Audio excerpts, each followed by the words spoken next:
We're going live in 3, 2, 1.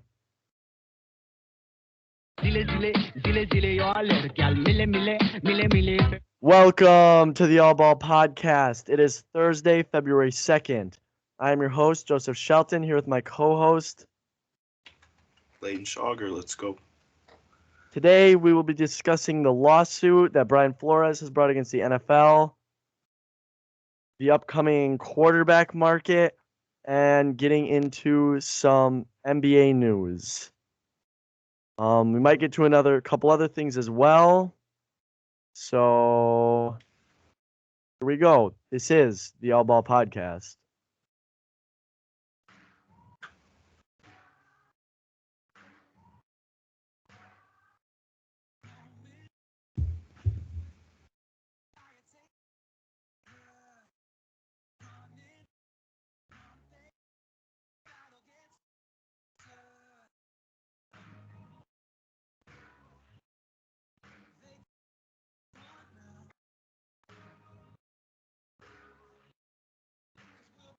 All right, welcome, folks. Today's episode is going to be a little bit different.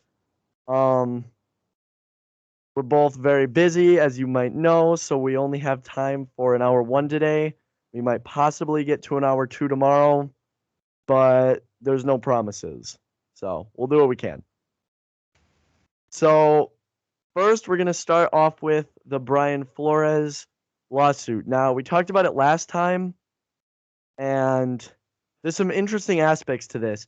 But what I want to talk about today is the issue that he has with the Miami Dolphins and the fact that they offered to pay him up to $100,000 per loss that he had this season that before Tua was drafted. So that would have been 2019, right?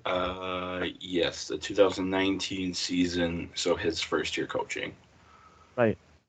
So so he was offered $100,000 bonuses to lose games in an effort to secure the number 1 overall pick in the 2019 draft. This is really interesting because, one, it has huge implications on the NFL and the league, and we'll get into that in a second. But 2, it has implications on Flores personally. If he was to tank games, that gives the Dolphins a very good excuse to fire him and gives other teams a very good excuse to not hire him. So in his mind, he was being used as almost a go-between coach. So obviously, there's very good reasons why he didn't want to do that. 1, integrity. 2, integrity of the game. 3, that just doesn't. That there's a very high probability that wouldn't work out for him well personally.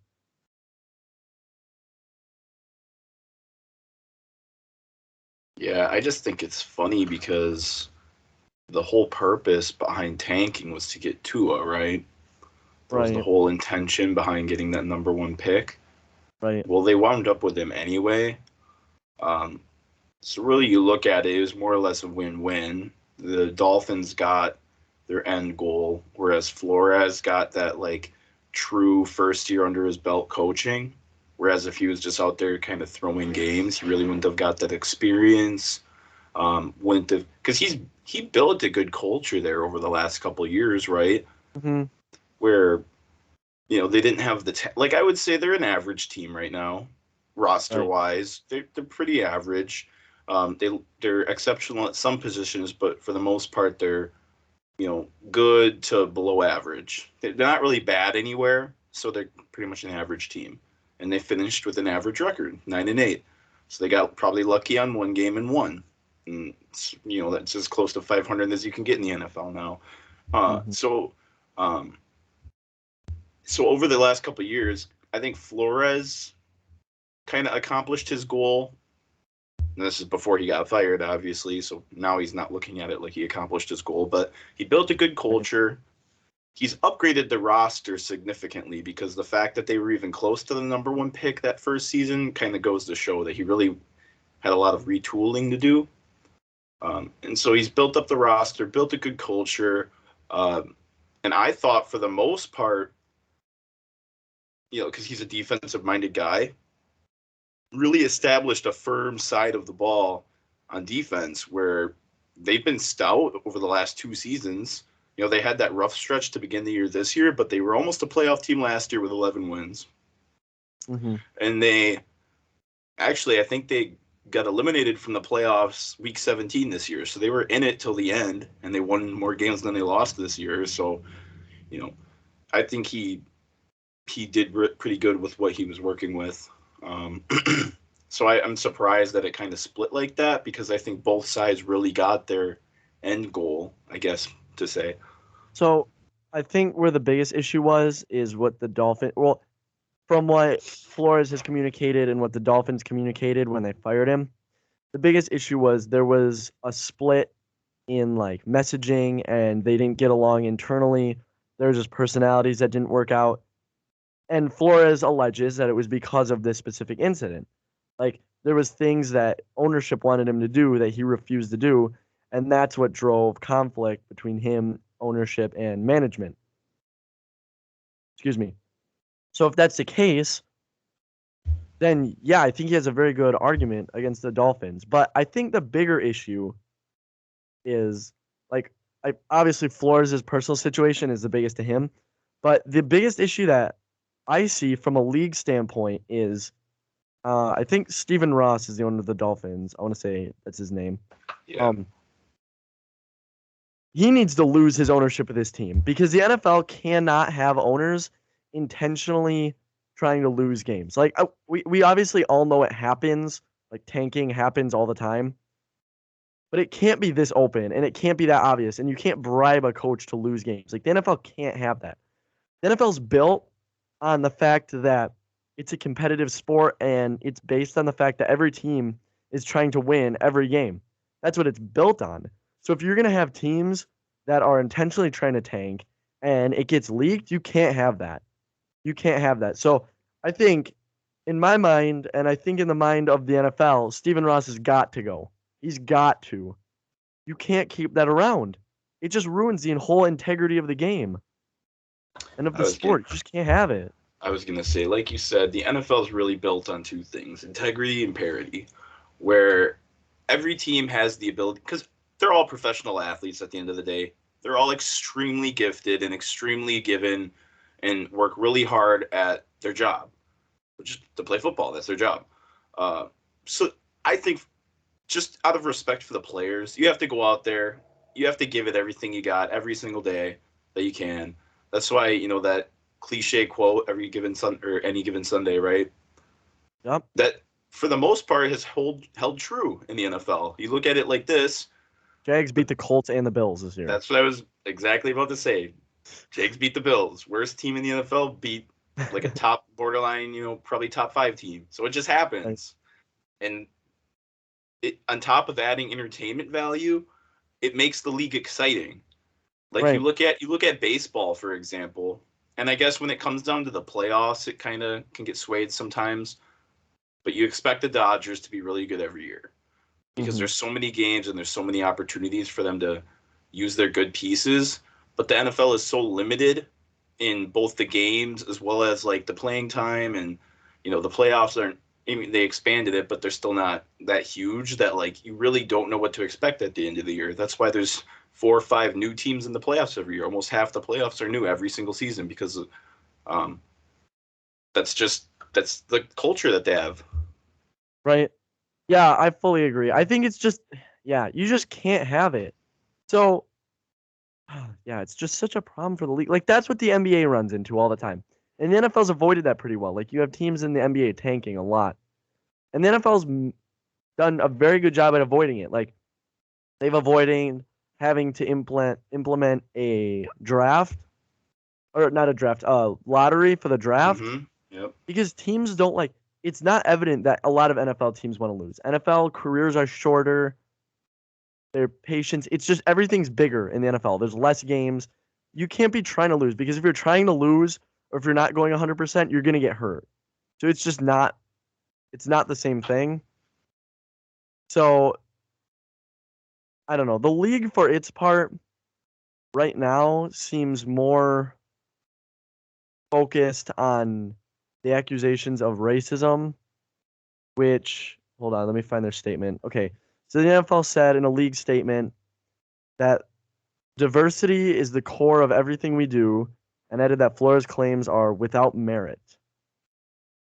So, I don't know. The league seems more focused on the diversity issue that Flores is bringing in, which is valid in a lot of instances. It's just hard to argue that the league as a whole is specifically racist or trying to blackball black head coaches when there was 3 new black general managers that were just hired, and the vast majority of the league's players are black. Like, it's hard to argue against that. And I'm sure there are certain owners that are discriminatory in hiring. I'm sure it happens because all the owners are white. That's just how it's been. So I'm sure it happens. But it's just really tough to prove an institution like the NFL is racist when they've made more black millionaires than almost any other institution or whatever company. Yeah, I don't really want to dive into the race side of things because on top of so obviously it's a big issue, but not just in the NFL, but in the world. So it's really, I don't want to say repetitive, but you can look at more than a racial side of this problem. Kind of why we're diving into the integrity of the sport kind of deal. Right. So that's why I'm kind of I've just been sitting here thinking, just looking at it as like an owner. I've never been an owner of an NFL team, so I don't know what the game plan is.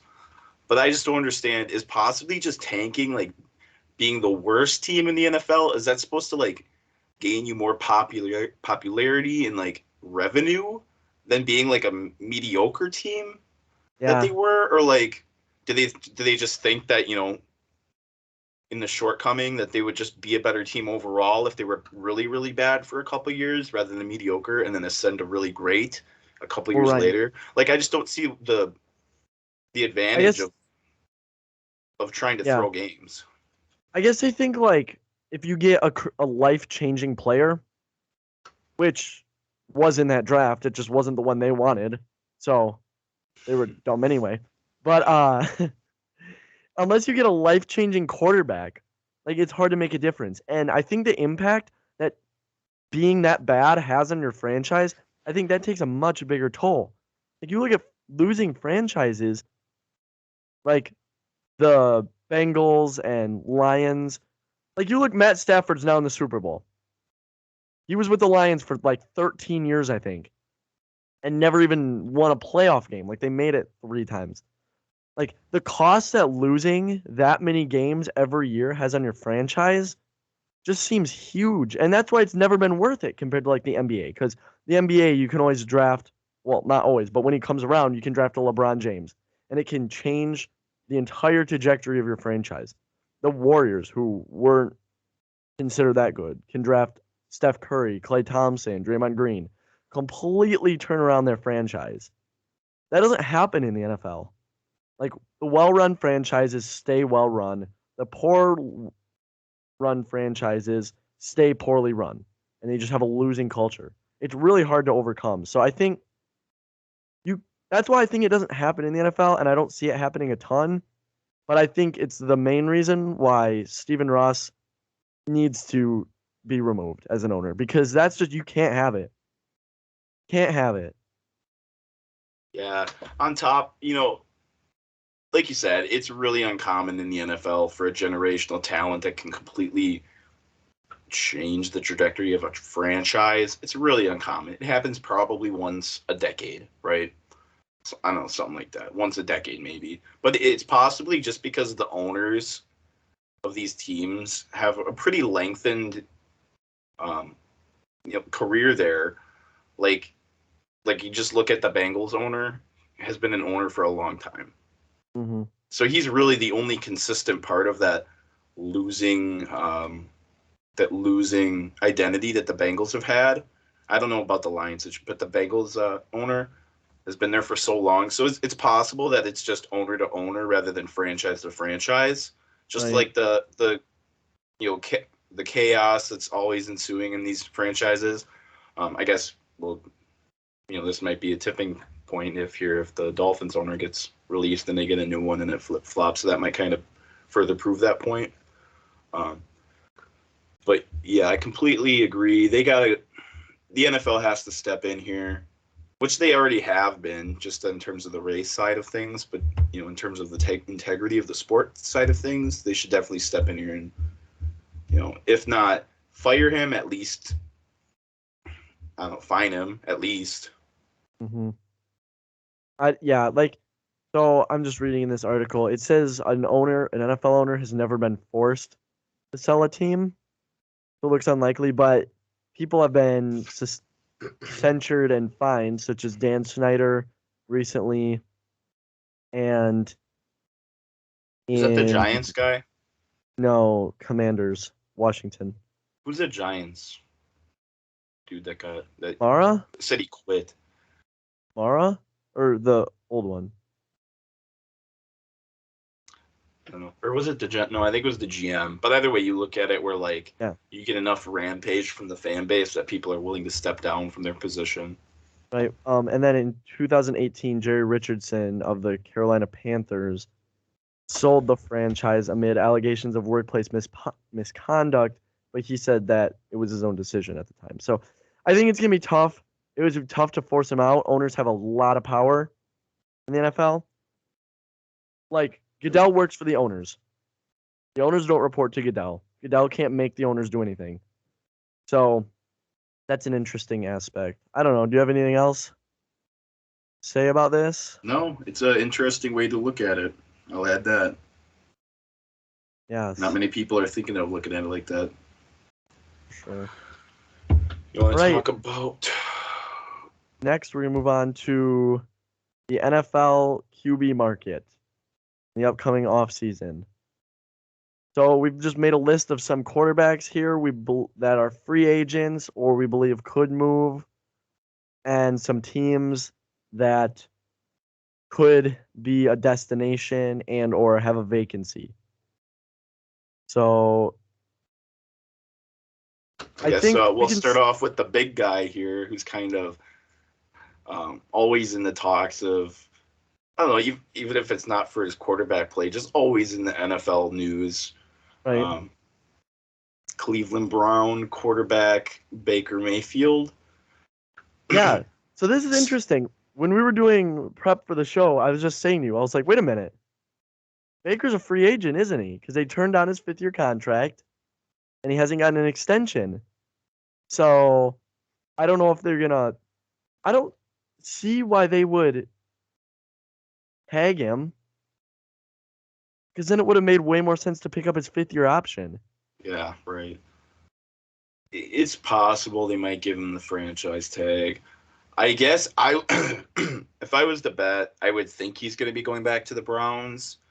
I just don't know if the Browns really have any leverage of upgrading at the position, because you look at I'll just name some of the other quarterbacks quick that are on our list. You just look at Jimmy Garoppolo, Jameis Winston, Blake Bortles, Mitch Trubisky, these other kind of young-ish free agents that might be able to fill in that spot. I don't know if any of them are really an upgrade over Baker Mayfield, right?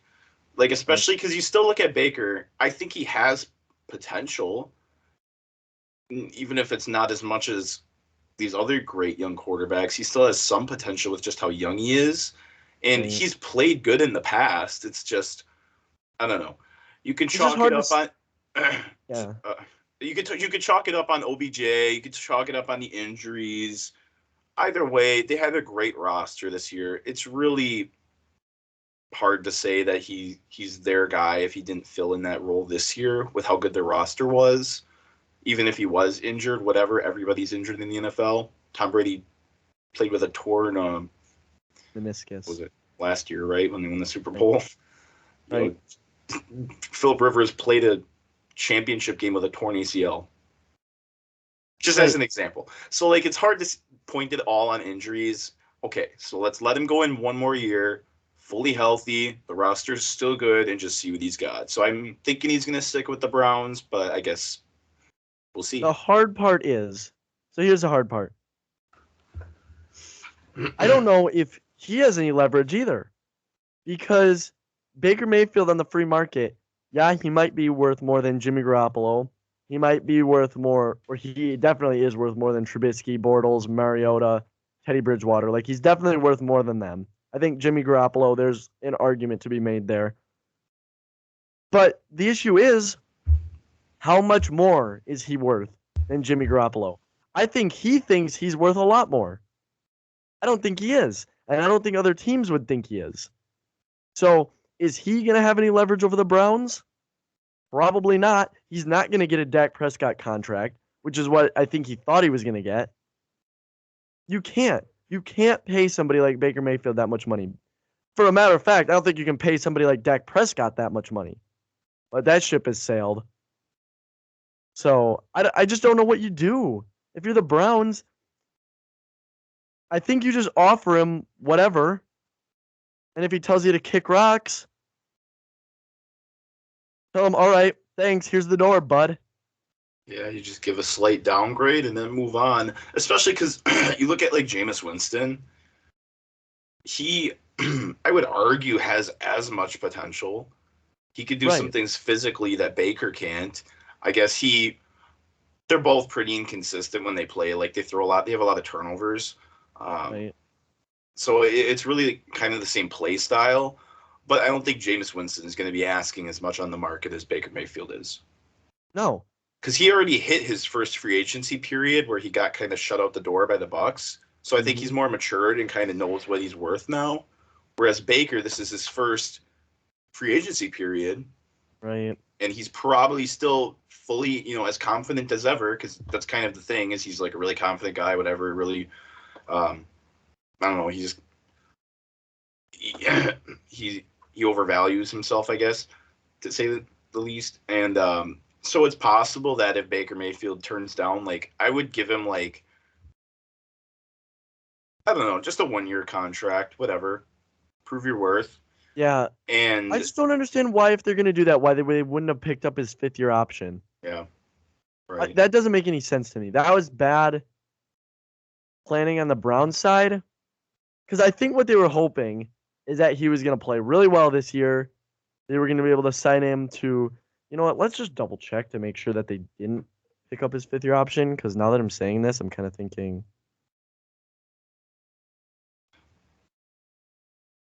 But, like, if you're not going to do that, I don't know what they were hoping for.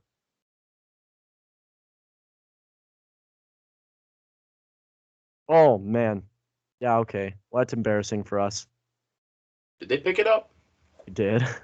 Okay. Well. Yeah, well, that's embarrassing for us. Okay. Well, I guess he's got 1 more year then. No, so I guess that's his prove it deal. Really? I guess that's his prove it. So.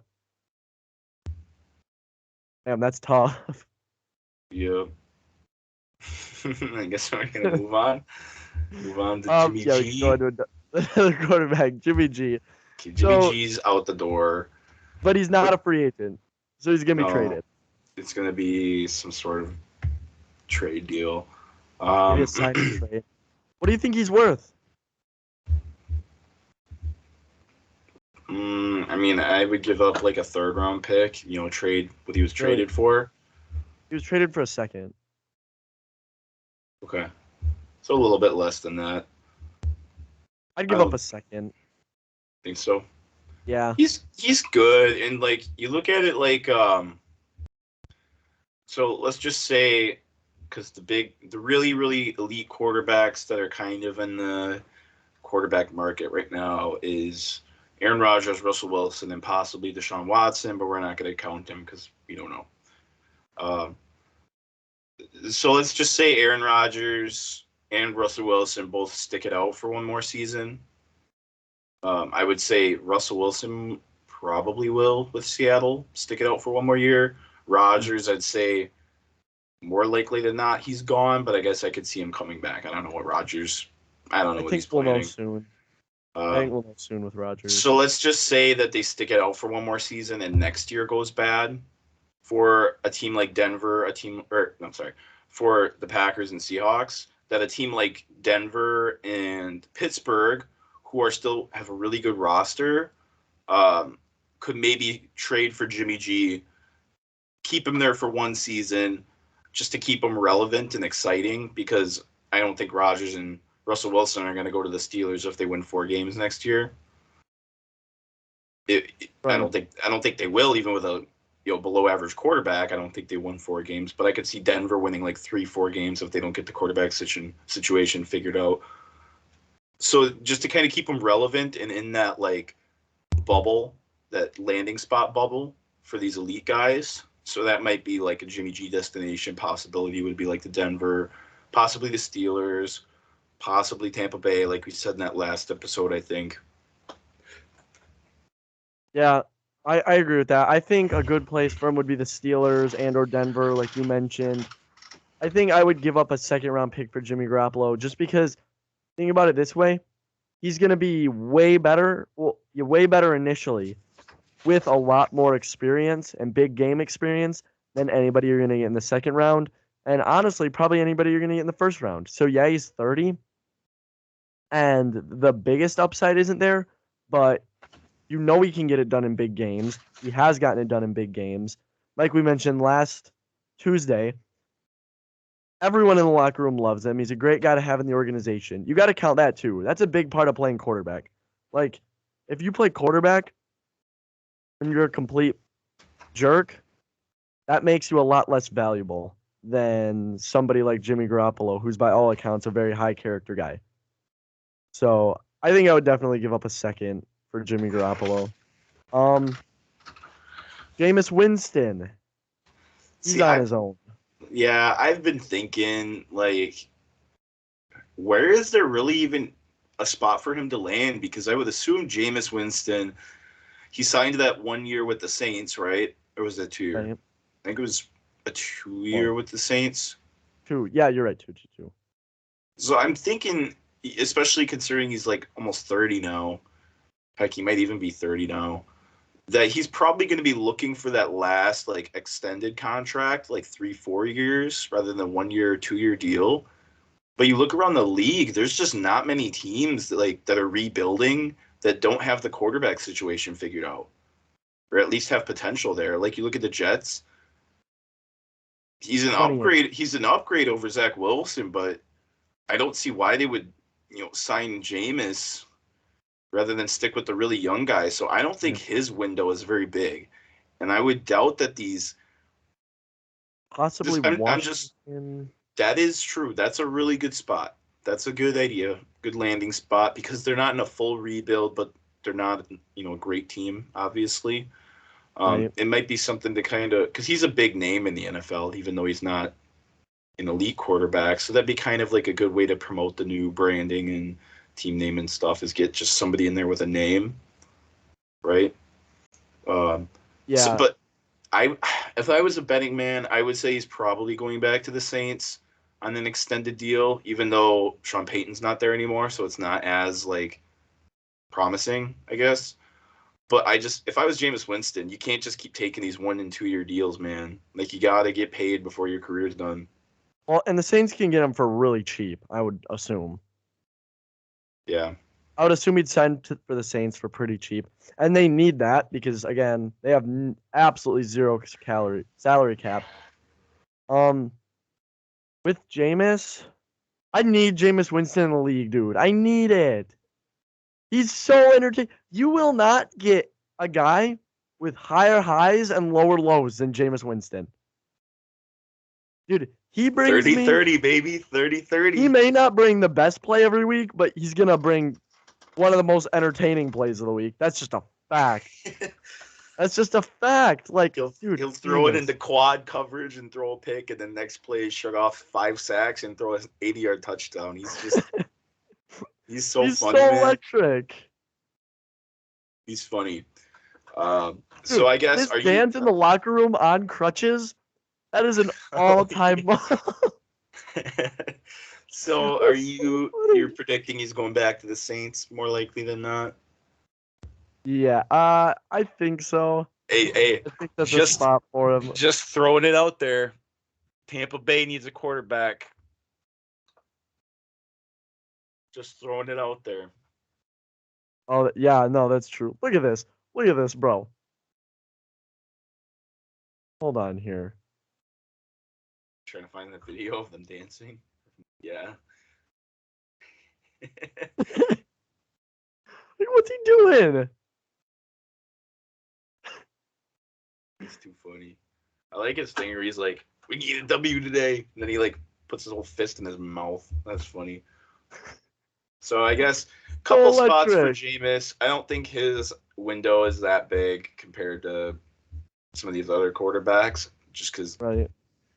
Jimmy G's had a decent, like, his contract has been locked up for a decent while, right? And it's not like he's signing anywhere, so he can't really control his contract. But like just in terms of Jameis, I think he's got to be looking for 4 years somewhere, even if it's in freaking Houston. But Houston's got their young quarterback, so I'm thinking probably a return to the Saints for Jameis. I'll leave it at that. So we want to move on. Look at this. If you're on YouTube, I think you can see this. Look at it. So stupid. If you're not watching on YouTube, did he tear his ACL? Is that what he did? Yeah. We put up the video of Jameis Winston dancing on his crutches after tearing his ACL. That's funny. All right. You want to maybe we should include these next two in the same conversation, just because I think they're really looking at the same thing. Or do you want to talk about them? Do you want to talk about them separately or no? Yeah, let's get through these quick. We have about 13 minutes left, and I want to quickly get to. So we've been talking about them for quite a while. Aaron Rodgers and Russell Wilson. I brought them up earlier. They had problems with their front office last year. Rodgers has been a little bit longer than Russell Wilson's has, but both have I think both have given out their preferred trade destinations. And so Rodgers doesn't have a no trade clause. Russell Wilson does. He does. But Rodgers also worked out a deal with the Packers. Basically, he can go anywhere he wants. Essentially. Well, you just look at it so Russell Wilson's not going anywhere he doesn't want, obviously, with the no trade clause. And Aaron Rodgers will more likely than not retire if he gets traded to a team he doesn't want. So none of these crappy teams that don't make sense are going to trade for him. So it's really between. Go ahead. I think it's between the Steelers and the Broncos. I think that's it. Maybe Tampa. Possibly Tampa. It's kind of been the same teams over and over and over. There was talks a little bit ago of possibly to either the Giants or the Saints, but this was back when the Saints were not super deep in cap hell, Yeah. The Giants are just so poorly managed and run that it just doesn't make sense for either one of them to go there. There has been talks about, I think Russell Wilson had the Raiders on his list of teams he'd like to go to. That could make sense. Just make a trade Derek Carr and another couple picks or something for him. It kind of makes sense, I think, for both teams, because the Raiders are kind of up and coming, especially now that maybe he likes their Josh McDaniels, their coach they just got too. So that kind of makes sense. But yeah, it's really between, I think 1 and 2 is Denver and Pittsburgh. Right. For Russell, so I could see him going to possibly Miami. Miami has been interested in a trade. I think Tua is good, but I mean, obviously Russell Wilson's an upgrade over Tua. So I think I could see that. He seemed interested in the Giants, because he's got more time. He's got more time than Rodgers does, so that could possibly make sense. I could see Denver for him. The Steelers for him doesn't seem as likely, but tell me this wouldn't be a good fit. And I know the coach is never going to do this because he's never done it in 20 years. But the Patriots for Russell Wilson, it'd be fantastic. It'd be cool. I think it'd be a really good fit, dude. Russell Wilson is. Sorry, go ahead. Well, I was just going to say, look at the Patriots and Seahawks. The roster construction is very similar. I would give the slight nod, I guess, on offense to Seattle and on defense to the Patriots. But just the complete upgrade in ownership and management and coaching in New England, I think Russell Wilson would really enjoy that. Right. So I think that'd be cool. And then Seattle would be able to really break down and start a new rebuild by getting Mac Jones. So I don't know. I think that'd be a cool fit. but agree. it's not really in talks anywhere. I think it would be good. And Russell Wilson is one of the only quarterbacks to actually have quite a bit of success against Bill Belichick. That makes it interesting. Like Russell Wilson beats Bill Belichick. Somehow, nobody else does it. Not in the Super Bowl. But well, not in the Super Bowl, but you know what I mean. He Yeah. has a winning record against Bill Belichick. Well, it's just because you don't know how to plan for him. He's in that category with Lamar and Kyler where they just come up with crap on the fly. Like they don't have to follow a certain amount of plays. They just kind of go out there and ad lib and do their own thing. Yeah, except So it's Russell's really a lot better. well, yeah, but it's just really hard to game plan for them. So I guess do you got anything else to add with them too? I mean, We yeah, I just like. really didn't talk about It's Rodgers. easy to forget because this year they had a down season, and Russell was hurt. Don't forget when he's healthy, Russell's a top 3 quarterback easily in the league. Maybe not quite anymore with a lot of these young guns. But 2 years ago, when he was healthy the whole season, he was in discussion for MVP for a long time. And there was arguments that it was between him and Rodgers for the best quarterback in the NFL. So don't get it twisted. No, he's Russell good. Wilson is very good. He's really Very good. And you look at it over the last decade that he's been there, he's probably on average had the worst offensive line in the league. Exactly. But Russell Wilson They've is never addressed exceptional. that in Don't his get it entire twisted. tenure. In his entire tenure, they've never addressed the offensive line, and he still makes it work. All right. So, you want You want to do NBA or you want to talk about this Patriots fans Tom Brady situation? No, well, let's go over how much time you got. About 8 minutes. We can do a little bit of both. I think we'll talk about Harden quick, or just the All right. NBA. So we got some possible players on the move for the trade deadline, or just like that their future is uncertain with their current teams. So we're just going to kind of run through a lot of the bigger people, I think. Does anybody on this list kind of pop out to you? Like it'd be a championship swing player movement at all? See, I think Dennis Schroeder could be a good piece somewhere. I think he could be a good piece. If he could get swing to somewhere like I would like him on the 76ers. Now Boston will never do that. But I would like him on the 76ers just as another scoring option. Justin Holiday? So there's some. How is Justin I'm just Holiday? going to talk about 3. He's on the Pacers. He's pretty good. He'd be a good. He'd be a decent starter on the championship team. So these 3 players here, I would say, are NBA stars. But they're just. I don't think they're going to get traded. So Ben Simmons, Russell Westbrook, and John Wall. So John Wall, the talks was pretty much before the season started about him getting traded. Only problem is, and really him and Russell Westbrook are in the same boat. They're not that efficient. They're not great defenders.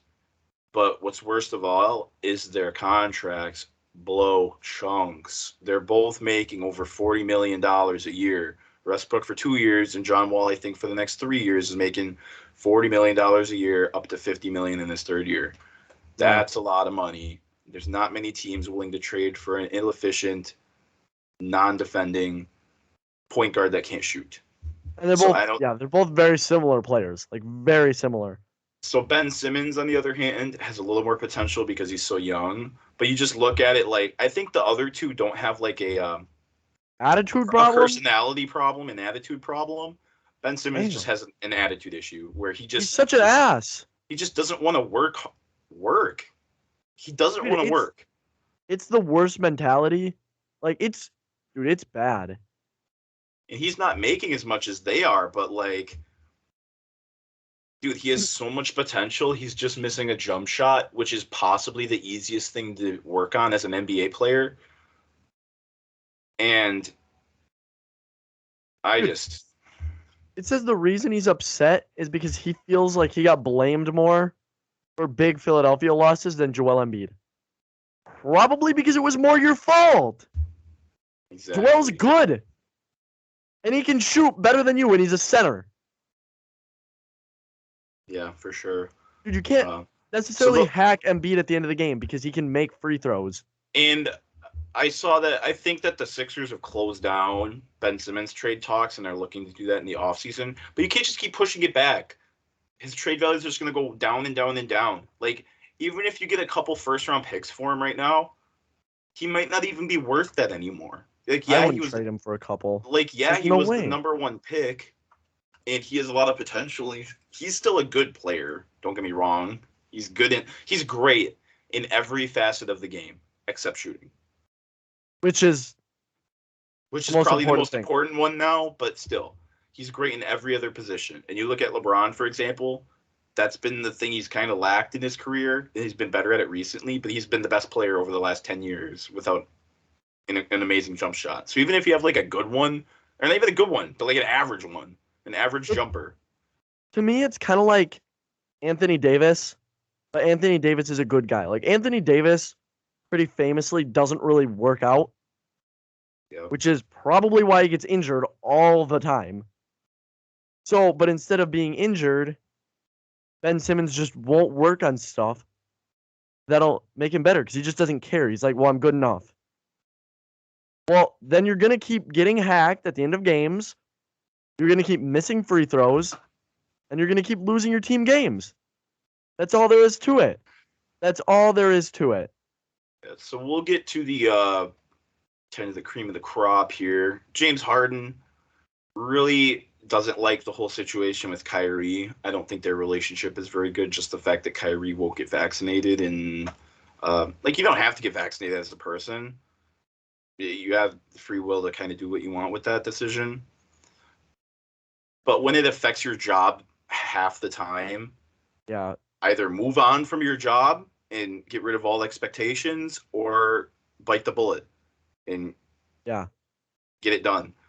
So that's kind of been a factor in James Harden's Brooklyn decision.